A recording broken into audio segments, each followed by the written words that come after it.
c'est le début de la victoire, disait Adolphe Pérez Esquivel, et qui continuait, main tendue pour aider, pour soutenir, genoux pour se lever, jamais plus pour s'humilier, pour se soumettre.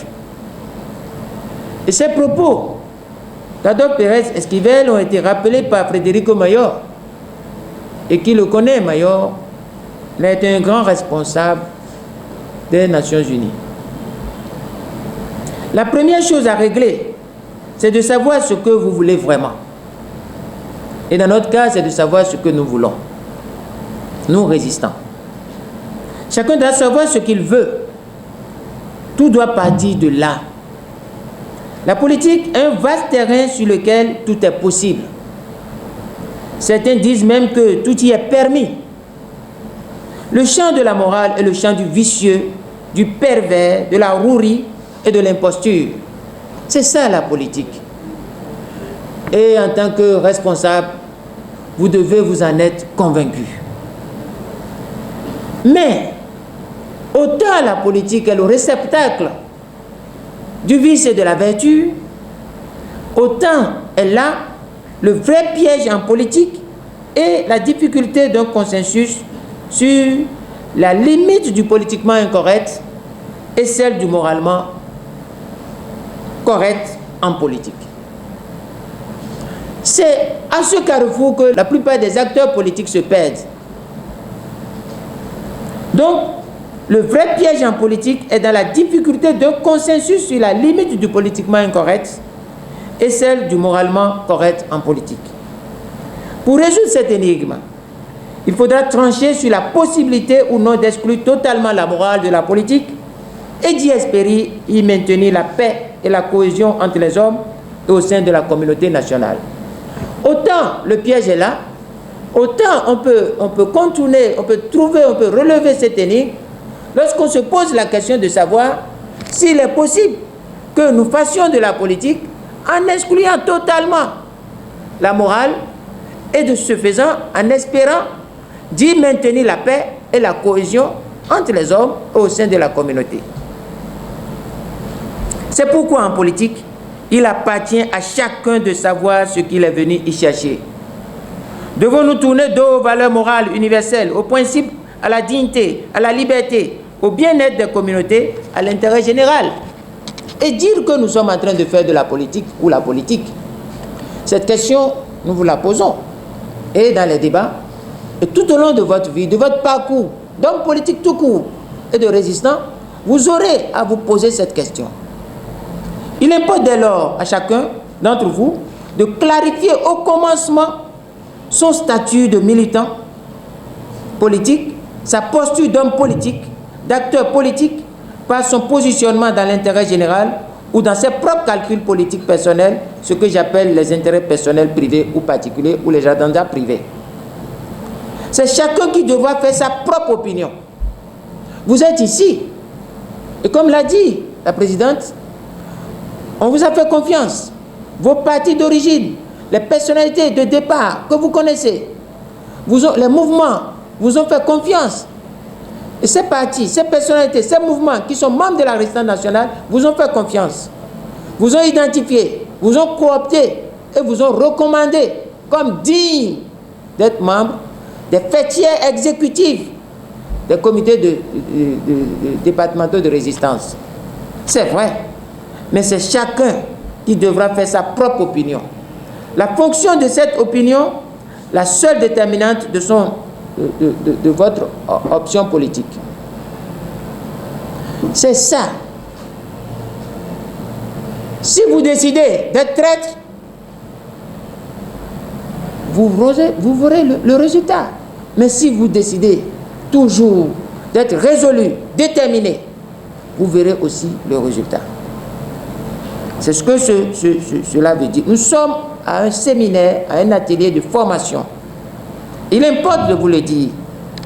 Donc, c'est en fonction de cette opinion, la seule déterminante de votre option politique, de son option politique, que chacun choisit de répondre à la question comment atteindre le but qu'il s'est fixé. C'est ça. partir de là que vous allez dire comment je vais atteindre le but que je me suis fixé en politique et dans la résistance. Si vous êtes venu à la politique pour vous-même et pour vos propres affaires, alors vous devez savoir que vous n'avez pas votre place dans la résistance nationale. Et que cela soit clair, vous n'avez pas votre place dans la résistance nationale. Peut-être dans vos partis, peut-être dans vos mouvements, peut-être derrière vos personnalités. Mais si c'est pour vous seuls, vos poches, vos ventres, vos bas-ventres, que vous êtes venus à la résistance, ici, vous n'avez pas votre place, vous êtes en train de vous tromper. Vous avez toujours votre place en politique, certes, mais pas ici, ni dans la résistance nationale. En effet, la résistance nationale a pour objet la réhabilitation de la mémoire des innocentes victimes, tuées par le pouvoir despotique et criminel dit de la rupture, le rétablissement des libertés, la restauration de la démocratie et de l'état de droit et la sauvegarde des acquis de la conférence nationale. C'est ça l'objet de la résistance nationale. C'est un préalable. C'est vrai que vous avez été repérés, puis en conséquence cooptés, autant que vous êtes par des gens qui ont répondu de votre confiance aux idéaux, aux objectifs de la résistance nationale. Cela ne servira à rien si vous n'êtes pas déterminé à assumer votre statut de militant incorruptible, de militant de l'intérêt général et de résistant résolu contre le pouvoir despotique, criminel et abject dit de la rupture. Tout ce que nous envisageons de faire avec vous aura un caractère instructif, ouvert et libre. Nous ne ferons aucun secret avec vous. Nous ne ferons aucun complot avec vous. Tout ce que nous allons faire avec vous, nous pouvons le faire sur la place publique. Nous pouvons le faire devant les hommes de la rupture. Nous pouvons même leur communiquer ça. Parce que c'est des préceptes imbattables, invincibles. Il suffit de les appliquer. Je répète, tout ce que nous envisageons de faire avec vous aura un caractère instructif, ouvert et libre. La résistance nationale est l'organisation du militantisme dans un contexte de résistance à l'arbitraire. Nous avons perdu trop de temps déjà à cause des égarements politiciens ça et là de certains acteurs qui se réclamaient de la résistance nationale, mais qui en réalité s'occupaient de leurs affaires personnelles, de leur agenda personnel. Pour cette raison, nous devons faire l'effort pour aller à l'essentiel en évitant des détails qui auraient pu permettre aux moins outillés parmi vous, peut-être éventuellement, de vite saisir la pertinence de telle ou telle approche de la lutte contre un pouvoir fou, malade, comme le pouvoir actuel. Exemple, je ne perdrai pas le temps à nous réunir pour parler de ce qu'est un parti politique. Ce n'est pas notre rôle. Ce n'est pas notre rôle. Et ce n'est pas notre objectif spécifique. Nous ne parlerons pas des objectifs spécifiques de tel ou tel parti au sein de la résistance, de tel ou tel homme politique au sein de la résistance. Ces hommes et ces partis vont vous parler de leur objectif spécifique d'origine. Je vous dirai simplement que les problèmes spécifiques de vos structures ou organisations politiques d'origine trouveront leur solution au sein de ces partis et organisations politiques auprès de ces hommes. Donc, la résistance ne se substitue pas aux partis politiques, aux hommes politiques, pour régler les problèmes privés et personnels. La résistance s'occupe de l'intérêt général et des problèmes que pose Patrice Talon et la rupture au peuple, à nos valeurs, à nos principes, à l'héritage, à ce que nous avons remis dans les mains de Patrice Talon, qui est la démocratie. Nous lui avons remis la démocratie. Il doit nous retourner la démocratie. Il ne peut pas nous donner la dictature. Il ne le peut pas. Et ce ne sont pas les peintures, les arrosages de fleurs au palais, les lumières lugubres dans les couloirs et les salles d'audience du palais qui rappellent la mort, le mauvais, le vice, qui vont effacer dans la mémoire du peuple que ce pouvoir est un pouvoir de tueur, d'affameur, de corrompu et de despote. Donc, La Résistance nationale n'est pas un parti politique, mais elle a vocation à encadrer le peuple mécontent et à l'accompagner dans son combat contre le despote et jusqu'à ce que le despote tombe. C'est ça ce qu'est la résistance nationale. Combattre le despote est son ordre abject. Il importe qu'elle se structure, la résistance nationale, et qu'elle se dote d'une discipline militante lisible et résolue. Il faut que l'action de la résistance soit lisible et résolue. Il ne faut pas vaciller. Un pied dedans, un pied dehors. Non. Une seule bannière, c'est la bannière de la résistance nationale. Pourquoi?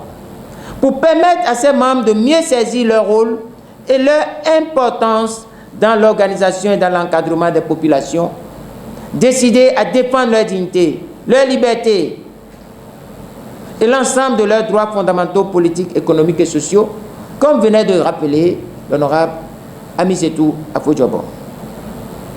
Ainsi conçue, la résistance nationale, à l'instar de tout mouvement politique militant, a deux types d'organisation: les structures verticales et les structures horizontales. Nous allons vous initier à ces choses. Peut-être que vous les connaissez, mais c'est le moment plus que jamais de nous assurer que vous les maîtrisez. L'organisation verticale comprend la conception, l'instruction et le suivi-évaluation. L'organisation horizontale comprend la mise en œuvre opérationnelle pratique. Ces deux types d'organisation correspondent à trois niveaux hiérarchiques. On aura l'occasion, soit ici au cours de cet atelier, ou lors des rencontres que nous allons faire dans tous les départements, dans toutes les communes, dans presque tous les lieux sur le territoire et qui sont programmés, nous aurons l'occasion de vous expliquer la pertinence de cette organisation. Il nous faut un niveau décisionnel, le niveau que nous constituons. La superstructure décisionnelle, elle est en place et elle est ouverte.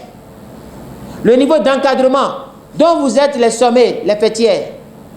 Et il y a le niveau d'application que vous serez chargé de mettre en place et dont nous allons mettre à votre disposition et pour lesquels nous allons mettre à votre disposition les premières ressources humaines déjà identifiées, comme cela est inscrit dans votre lettre d'accréditation.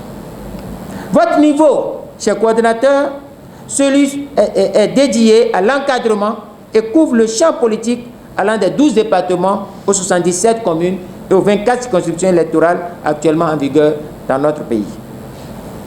Le présent atelier de formation organisationnelle stratégique est dédié au niveau départemental en raison de la pandémie du Covid-19 qui impose de ne pas dépasser plus de 50 personnes. Si ce n'était pas le coronavirus, nous pouvons, à l'étape actuelle, réunir et mobiliser des milliers de résistants sur le terrain et qui reçoivent déjà des instructions stratégiques de notre part. L'encadrement est la structure charnière. L'encadrement est la structure charnière entre le pôle décisionnel au sommet et la base opérationnelle représentée par le niveau d'application que constituent les structures horizontales des arrondissements, des villages, des quartiers de ville. La coordination départementale est la structure de l'encadrement qui fait la jonction entre le niveau décisionnel et la base. Tout repose en fait et dans la réalité sur vous. Vous êtes la charnière sans laquelle, et je répète la présidente Afo-Djobo, la charnière sans laquelle la résistance nationale ne pourra jamais revendiquer la moindre efficacité. Si vous trahissez, la résistance sera affaiblie. Si vous résistez, la résistance vaincra. Et vous devez le savoir. Et c'est pourquoi il est urgent que vous vous appropriez avec rigueur et sérieux les enjeux tactiques dans l'organisation et la conduite d'une lutte de résistance contre un pouvoir déviant. Pour ce jour, le décor est planté. Vous avez choisi votre but en optant pour la résistance nationale et en y réitérant votre adhésion. Vous avez fait l'option de défendre l'intérêt général. Vous vous êtes engagé et où vous réaffirmez votre engagement total à défendre les objectifs de la résistance nationale. Vous reconnaissez et acceptez librement d'assumer avec loyauté vos statuts de membres de coordination départementale, structure de l'encadrement qui fait la jonction, comme je l'ai dit, entre le décisionnel et la base. La coordination exécutive nationale de la résistance et heureuse de cette introduction politique, en espérant que vous verrez comment chacun de vous découvrira l'immense potentiel de lutte qui sommeille en lui. Vous verrez à la fin de cette journée comment il est possible et très très aisé de faire douter le despote, de le faire reculer et de le pousser à la sortie, de le pousser à son propre échec. Vous verrez qu'une fois bien outillé, même trahi et esselé, vous serez la figure qui incarne la résistance du peuple face au despote du pouvoir dit de la rupture. Vous verrez comment vous gagnerez parce que vous seriez convaincu qu'une victoire se construit. Et vous l'aurez construite avec courage, méthode et intelligence. Mettez-vous-y avec conviction. C'est ce que je voudrais vous dire en guise d'allocution, d'ouverture et d'orientation.